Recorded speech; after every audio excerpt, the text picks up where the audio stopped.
Hi, Edward Reformina here, author of Pinoy MLM Expose and the creator of Sponsor More Downlines.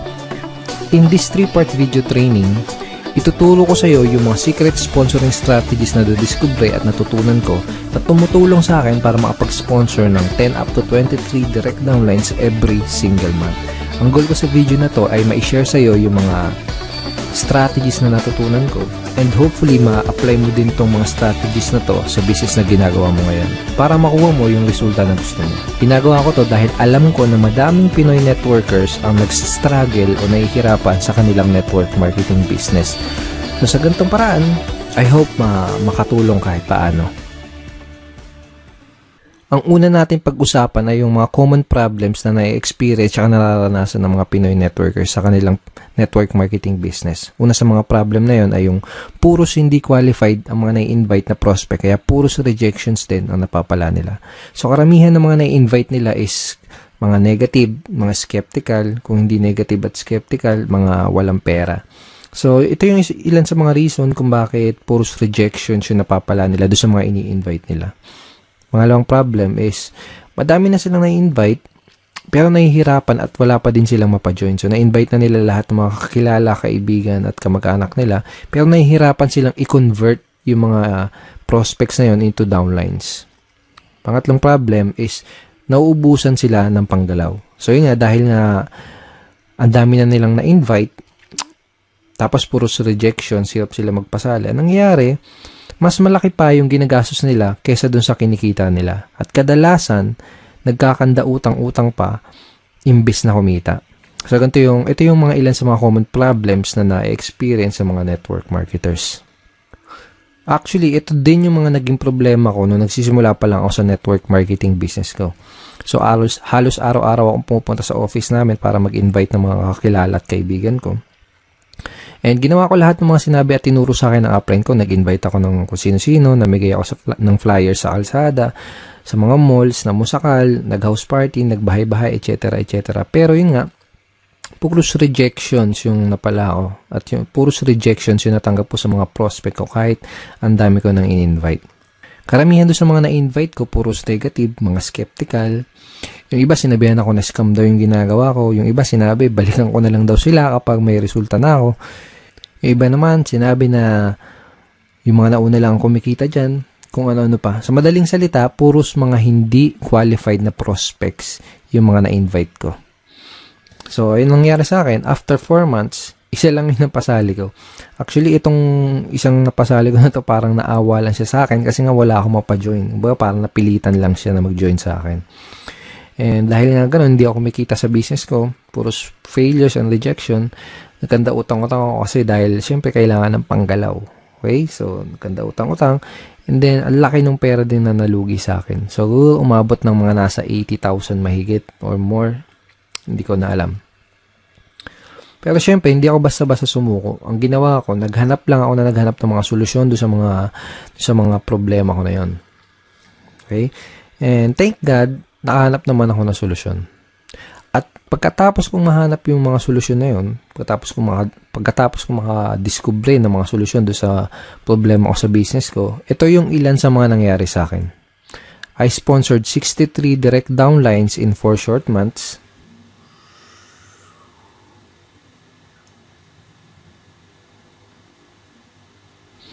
And consistently na din ako nakakapag-sponsor ng 10 up to 23 direct downlines every single month.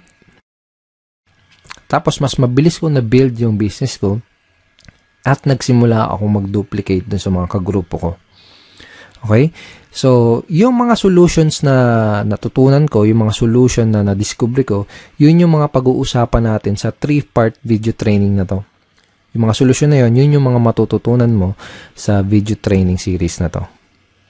Okay, so pag-usapan ulit natin yung typical scenario na nangyari sa mga network marketers. So, pumasok sila sa network marketing business nila, first time man or kung may past experience. Pero nangyari ganito, excited sila sa una, pump up sila. So, shinare kagad nila yung business nila sa mga kaibigan, sa mga kakilala, kamag-anak nila. Nag-prospecting agad sila, nag-share sa Facebook, invite dito, invite doon, invite sa kaliwat kanan yung pag-i-invite. Tapos excited na excited sila and pump up sila dahil ang ine-expect nila is makuha na nila yung mga pangarap nila. Ine-expect nila is makuha na nila yung mga goals nila. Okay? Pero ang nangyayari, unfortunately, puros rejections, puros failures, at puros frustrations yung na sumasalubong sa kanila. Tapos nagtataka sila kung bakit ganun yung nangyayari. Hindi nila alam kung bakit ganun yung nagiging resulta kahit binibigay naman nila lahat ng effort nila. Kahit ginagawa na nila lahat ng mga tinuturo sa kanila. Hindi nila alam na ang tunay na problema kaya sila nahihirapan, ang dahilan kung bakit puros rejections ang napapala nila ay dahil hindi nila alam kung paano mag-pre-qualify o mag-sort out ng mga prospects. Kaya nangyayari, madami silang oras, effort at pera na sinasayang sa pakikipag-usap sa mga unqualified na prospects. Hindi din nila alam kung paano sagutin ng tama yung mga common MLM objections. Kaya kahit qualified na yung mga prospect na kausap nila, hindi pa din nila mapajoin dahil sa mga objections na hindi nila nasasagot ng tama. Okay? At hindi nila alam, karamihan, hindi nila alam kung paano mag-close effectively. Kaya kahit madami silang mga prospects na kinakausap, hirap pa din silang makapag-recruit. Bago ko ituro, bago ko i-share sa iyo yung mga solusyon sa mga problema na to, first, I would like you to imagine na nag-apply ka sa McDonald's. Sabihin natin, nag-apply ka sa McDonald's tapos natanggap ka sa trabaho. Pero ito yung scenario, wala kang kahit anong alam sa pagluluto, hindi ka pa nakapagprito kahit isang beses, hindi mo pa nagagawang magluto sa tanan ng buhay mo. Okay? Ngayon, ito yung tanong. Kapag inutusan ka ba ng manager para pumunta doon sa kitchen para magprito ng burger patty, ang tanong is, magagawa mo ba ng tama yung trabaho mo? Yung inutos sa'yo? Malamang hindi kasi nga wala ka pang background, wala ka pang knowledge para gawin yung task na yan. Tingin mo alam mo kung kailan mo babaliktarin yung burger patty. Tingin mo alam mo kung luto na o kung hilaw pa yung burger patty na niluluto mo. Malamang hindi kasi nga wala ka pa nung idea, wala ka pa nung tamang knowledge para gawin yung trabaho na yun. So para magawa mo yung trabaho, ang gagawin nila sa totoong buhay, ang gagawin nila sa'yo dito kapag nag-apply ka pag pumasok ka sa McDo, ang gagawin nila sa'yo, bibigyan ka nila ng tamang training. Okay? Bigyan ka nila ng tamang training para magkaroon ka ng tamang knowledge. Pag meron ka na ng tamang knowledge, magkakaroon ka ng tamang skills para magawa mo ng tama yung trabaho mo. So, ganun din dito sa network marketing. Kung gusto mong magawa ng tama ang negosyo mo, kailangan mo ng tamang training at kailangan mong matutunan yung mga tamang skills. Lalo na kung first time mo pa lang sa network marketing or kung bago ka pa lang sa business mo. Ang solution dun sa mga pinag-usapan natin kaninang common network marketing problems is to acquire skills. Okay? Kasi kapag meron ka na ng mga tamang skills, tamang network marketing skills, yun yung magiging susi mo para maging successful ka sa network marketing business mo. Okay? Let's face it, kahit ano pang career at kahit ano pang business ang pasukin mo, you need to acquire skills. Kahit yung simpleng pagbabaligtad lang ng burger patty sa McDonald's, kahit yung simpleng ganung trabaho, is kailangan ng tamang skills, kailangan ng tamang training. What more pa kaya yung network marketing business mo, di ba? So, karamihan ng mga networkers parang ganito kasi nangyayari. Para silang sumusugod sa gera na wala silang dalang bala. Kumbaga, hataw sila ng hataw, araw-araw silang humahataw, kahit wala pa sila ng mga necessary skills na kailangan para magkaroon ng resulta at para magawa ng tama yung business nila. Kaya madalas na nangyayari, mas nauuna pa silang mag-quit bago pa nila matutunan yung mga tamang skills. So kung nahihirapan ka ngayon, kung nahihirapan ka makapag-sponsor, kung nahihirapan ka makapag-recruit, kung nahihirapan ka sa network marketing business mo, yun ay dahil wala ka pa nung mga kinakailangan na skills para maging effective na networker. Kung gusto mo ng resulta sa business mo, aralin mo lang ng mabuti yung mga skills na yun. Ngayon, pag-usapan natin na yung 3 solution skills to success that you need to learn. Ito na yung mga skills na kailangan mong matutunan. Ito na yung mga skills na kailangan mong ma-master kung gusto mong magkaroon ng resulta sa business mo. Okay, first skill is sorting skill. Second is objection handling. Third is closing skill. Ang una natin pag-usapan ay yung sorting. Bibigyan kita ng magandang analogy para mas mag-grasp at mas maintindihan mo na mabuti kung ano ba tong sorting. So, sabihin natin may nakita kang 3 mansanas dun sa lamesa. Okay? So, gusto mo kumain ng mansanas, kaya ang ginawa mo, kumuha ka ng kutsilyo, hiniwa mo sa gitna yung mansanas. Yung unang mansanas nakita mo, bulok na yung loob niya. So, ang ginawa mo, hindi mo kinain. Okay? Pangalawang mansanas na hiniwa mo, nakita mo, may uod yung loob. So, ang ginawa mo, hindi mo din kinain. Okay? Yung pangatlong mansanas na hiniwa mo, nakita mo, okay na siya. Hinug na, at pwedeng-pwede nang kainin. So, yun ang kinain mo. Yun lang yung kinain mo. So, ang ginawa mo, hindi mo kinain yung naunang 2 mansanas kasi nalaman mo kaagad na hindi sila maganda kainin tsaka baka magkasakit ka pa. Okay? Ganun yung sorting. Pwede mong i-apply to sa network marketing business mo. Pwedeng sa simula pa lang, pwedeng sa una pa lang ay malaman mo na kaagad kung sino lang ba yung mga qualified dun sa lahat ng mga prospect na kinakausap mo. Para mag-i-invest ka lang ng oras, ng effort, tsaka ng pera mo doon sa mga qualified na prospect. Napaka-importante na matutunan mo ang skill na to kasi kapag marunong ka mag-sorting, hindi ka na mag-aaksaya ng oras, effort at pera para lang kausapin yung mga hindi qualified na prospects.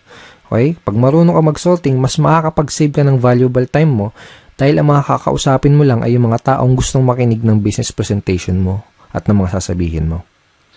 Mas less din yung magiging rejection mo dahil masasala mo ng maigi yung mga kausap mo at madadala mo sa opisina nyo. Ngayon, tatanungin kita, sino mas gusto mong kausapin? Sino mas gusto mong entertainin? Sino yung mas gusto mong dalhin sa opisina nyo? Yung mga taong walang idea sa pupuntahan nyo, yung mga negative, mga skeptical, yung mga walang pang-invest, o yung mga qualified, open-minded, at may mga desire maging successful na prospect na interesadong malaman ang opportunity mo. Okay? So, di na kailangan tanungin, di ba? You can easily sort your prospects by identifying the reason why. Madali mong masusort out yung mga prospects na kinakausap mo. Ang kailangan mo lang gawin is alamin mo kung mayroon ba silang sapat na reason why, kung ano ba yung reason why nila, kung may maganda ba silang reason why para maging part ng business mo. Okay? So, sabihin natin may kinakausap kang prospect, may pinaprospect ka, o kaya sabihin natin may nag-inquire sa'yo sa mga advertisement mo, sa mga online post mo, sa mga post mo sa mga dyaryo, etc. Kung ano man yung ginagawa mong promotion. Ito yung mga ilan sa mga kailangan mong malaman para malaman mo kung qualified ba yung prospect na kinakausap mo. Okay? Bakit nila kailangan ng additional income? Bakit nila gustong maging successful? May problema ba silang gusto nilang masolusyonan? Bakit nila gustong magkaroon ng pagbabago at mas magandang buhay? Madali mong ma-identify yung mga reason why ng prospect mo by simply asking the right questions. This time, gusto kitang bigyan ng mga example questions, example lines na ginagamit ko para magawa kong malaman kung yung mga reason why ng prospect ko, para magawa kong malaman kung qualified ba yung prospect na kinakausap ko. So, sabihin natin na introduce mo na yung opportunity mo. Ito yung question na pwede mong itanong sa kanya para malaman mo kung ano yung reason why niya at para malaman mo kung qualified ba siya na prospect para sa business mo. Ito. Pwede mo bang sabihin bakit gusto mong magkaroon ng blank? Okay? So, sabihin natin, in-offer mo yung opportunity mo as a part-time business or home-based business, extra income, o kung ano man. Ganito. Ganito sasabihin mo. Pwede mo bang sabihin bakit gusto mong magkaroon ng home-based business? Pwede mo bang sabihin bakit gusto mong magkaroon ng part-time income? Okay? Another example, another variation ng question na to, ito. Ano yung reason bakit ka interesado na magkaroon ng blank? Okay? Again, ilalagay mo doon sa blank kung paano mo ina-offer yung opportunity mo. For example, ano yung reason bakit ka interesado na magkaroon ng home-based business? Ano yung reason bakit ka interesado na magkaroon ng part-time income? Ano yung reason bakit ka interesado na magkaroon ng additional source of income? Malalaman mo kung qualified ba yung prospect na kinakausap mo base dun sa isasagot niya dito sa itatanong mo. Kapag tinanong mo sa prospect mo to, ganito yung pwedeng isagot niya sa'yo. Okay. So, basically, this is a screenshot ng chat conversation ko with the prospect. Basically, may kinakausap akong prospect sa Facebook and gusto kong malaman kung qualified ba siya na prospect para sa business ko. Kaya tinanong ko, ito, bakit mo gustong magkaroon ng additional source of income? So, ang sinagot niya, first reason is family. Okay? And sinabi niya din na lumalaki na yung family ko. I have one daughter and incoming baby this May 2013. So basically, ang nangyari, sinabi niya sa akin yung reason why niya.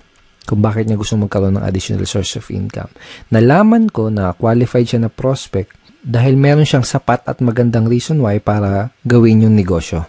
Okay? Nalaman ko na kailangan niya ng dagdag na income kasi nga lumalaki na yung family niya. So, lumalaki na yung mga bills na babayaran niya, mga nganak yung misis niya, etc. So, sa madaling salita, nalaman ko na qualified siya na prospect by simply asking these questions. Okay. Lahat ng prospect na kinakausap ko, inaalam ko muna ng maigi kung meron ba silang maganda o sapat na reason why. Doon ko kasi malalaman kung qualified ba sila na prospect o hindi. Alam ko kasi na kung wala silang mabibigay na magandang reason why or sapat na reason why, hindi rin sila mamomotivate na mag-take ng action. Hindi sila mamomotivate na mag-join, hindi sila mamomotivate na maglabas ng kapital. Baga wala silang sapat na reason why para magsimula ng isang network marketing business. Kung wala silang mabibigay sa akin na magandang reason why or sapat na reason why, hindi ako mag-aaksaya ng panahon para explainan pa sila, para dalhin pa sila sa office. That is how I sort my prospects and that is how I qualify my prospects. Okay, so possible scenario. Sabihin natin, tinanong mo na to sa tong questions na to sa prospect mo, pero sabihin natin, ang nangyari ay hindi kagad siya nag-open up sa'yo. Sabihin natin na hindi niya kagad sinabi sa'yo yung reason why niya. Posible kasi na mangyari yon, lalo na kung kakikilala mo pa lang sa kanya, o kaya hindi ka pa nakakapag-build ng rapport. Posible na kapag tinanong mo sa kanya tong questions na to, itong ano yung reason bakit ka interesado na magkaroon ng additional source of income, posible na yung isagot niya lang sa'yo ay parang yung mga wala lang. Gusto ko lang kumita ng additional income. Pwedeng ganon. So, walang sapat na reason why, di ba? O kaya naman, pwedeng ang isagot niya ay wala lang. Sino ba naman ang ayaw kumita ng additional income? Parang ganon. So, wala ding sapat na reason why. Ang questions na pwede mong itanong do sa prospect mo para magawa mong mag-open up siya sa'yo at para magawa mong ma-identify yung reason why niya ay itong mga questions na to. Ito, sabihin natin na kumikita ka na ng part-time income, magkano ang gusto mong kitain on a monthly basis? O kaya magkano ang gusto mong kitain na additional income per month? Parang ganun. Kapag tinanong mo sa prospect mo to, gagawin niya is magbibigay siya sa'yo ng figures. Usually, sasabihin nila ng prospect is 10,000 per month, 20,000 per month, 50,000 per month, or 100,000 per month. Iba-iba. Okay, so kahit na anong ibigay niya sa yung figure, ito yung next na question na pwede mong itanong sa kanya. Ito, kapag kumikita ka na ng blank, kung magkano yung binigay niya sa yung income na gusto nilang kitain, kapag kumikita ka na ng 20,000 na monthly income, ano yung pinakamalaking maitutulong nun para sa'yo? O kaya, ano yung pinakamalaking maitutulong nun para sa'yo at sa pamilya mo? By this time, kailangan may maibigay na sa yung magandang reason why yung prospect mo para malaman mo at matansya mo kung qualified ba siya na prospect o hindi para sa business mo. So, I will show you another example. So, basically, may kinakausap ulit akong prospect via Facebook chat. And by the way, napakita ko sa yung mga example is Facebook chat, pero obviously, dapat gamitin mo din to sa face-to-face or one-on-one or table talk conversation. Okay? So, again, may kinakausap ako na prospect via chat. Tinanong ko siya kung ano yung reason bakit niya gusto magkaroon ng additional income pero wala siyang nabigay sa akin na magandang reason why. Hindi kagad siya nag-open up sa akin. So, ang ginawa ko, tinanong ko kung magkano ba yung additional income na gusto niyang kitain on a monthly basis. Ang sinagot niya sa akin, 10,000 per month. Kaya tinanong ko sa kanya itong question na to. Okay, sabihin natin na kumikita ka na ng 10,000 na monthly income. Ano yung pinakamalaki maitutulong nun para sa'yo? Ang sinagot niya, sa pag-aaral po, pang-araw-araw na gastos sa bahay, and sabi niya, nakikitira lang po kasi ako sa kamag-anak ko. So, by asking this simple question, napakasimpleng question lang naman, di ba? Pero very, very powerful in terms of identifying your prospects reason why. And very powerful para magawa mong mag-open up sa'yo yung prospect mo. So, by asking this simple question, nagawa kong mag-open up yung prospect at nalaman ko na qualified pala siya dahil may maganda at sapat na reason why pala siya para gawin yung business. So, pag alam mo na yung reason why ng prospect mo, pwede ka na mag-move on dun sa next step, which is to introduce him or her dun sa business opportunity na ina-offer mo. So, kapag alam mo na yung reason why ng prospect mo, kapag alam mo na yung gusto niyang monthly income na kitain, ito yung line na pwede mong gamitin para madali mong ma-invite yung prospect mo doon sa inyong business opportunity meeting or BOM, sa inyong seminar or online video, kung ano man. Depende sa company nyo. Every company, iba-iba yung sistema nila. Okay, so ito yung line na pwede mong gamitin. Kung may maipapakita ako sa yung paraan na pwede kang kumita ng blank per month doing part-time para their why, isisingit mo dyan yung reason why na sinabi sa'yo ng prospect mo. Willing ka bang tignan kung ano yun?